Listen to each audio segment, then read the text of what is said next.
Oh, what is up, guys? I'm from Red Bug Gaming here, and today we're going to be talking about the brand new Destiny 2, which I've been playing pretty much every day since launch, and I am currently a pretty high level, 277, power level 277, and yeah.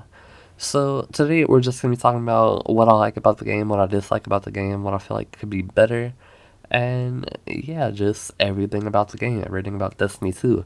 Now, with that being said, if you guys do enjoy the video, make sure to like, comment, subscribe, and I know that's a bit corny to say before the video even starts, but I really would appreciate feedback and, just everything that can improve my quality of content.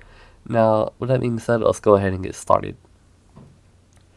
Destiny 2 is a game that I really, really enjoy. It's fun, grindy, and it's Bungie.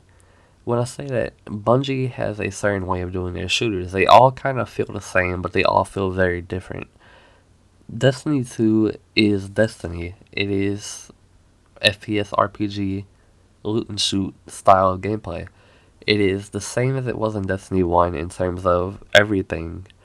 So if you are a Destiny fan, then I would definitely recommend getting this if you want more new content for Destiny. It is definitely worth the $60 price point in my opinion, but that's just my opinion and a lot of people disagree with me. Mainly because they don't like Destiny or because they just feel like it is just another expansion. Now, one thing I like about Destiny 2 that's new is the customization.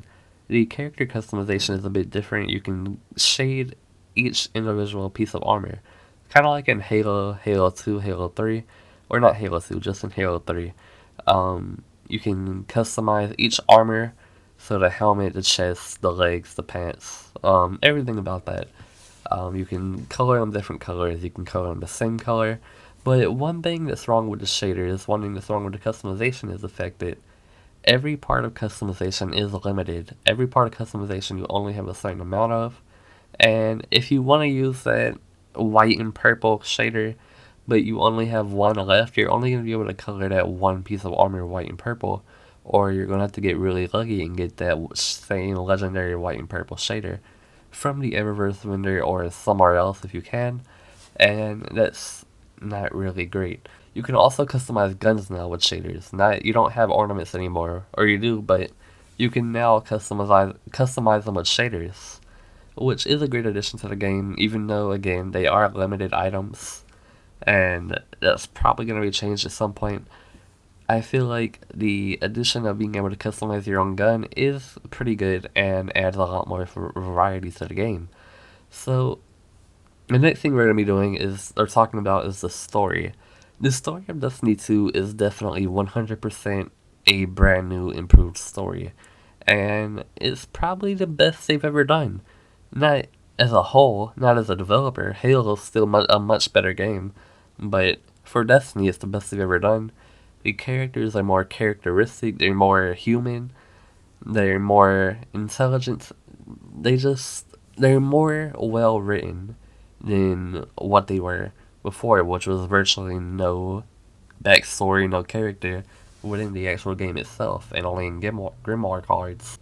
The actual story missions, the actual cutscenes, very well done. Very reminiscent of Halo, Halo 2, Halo 3.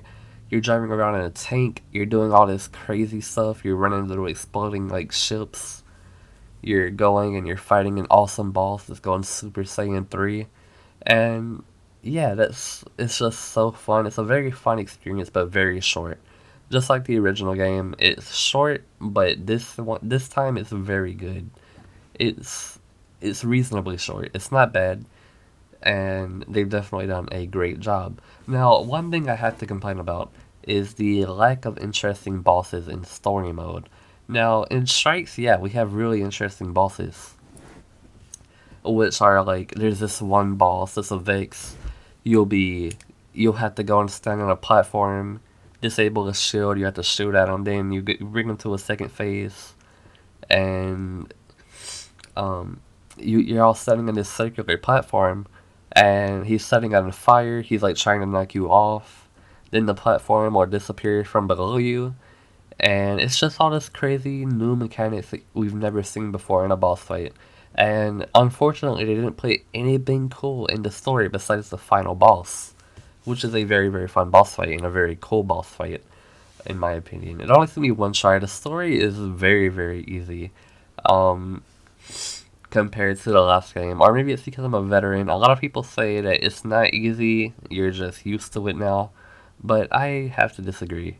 Personally, I feel like they just made it so much easier than what it was before. The gunplay is Destiny still. It's very good, it's very fun, it's very unique, but at the same time, still the same old Destiny.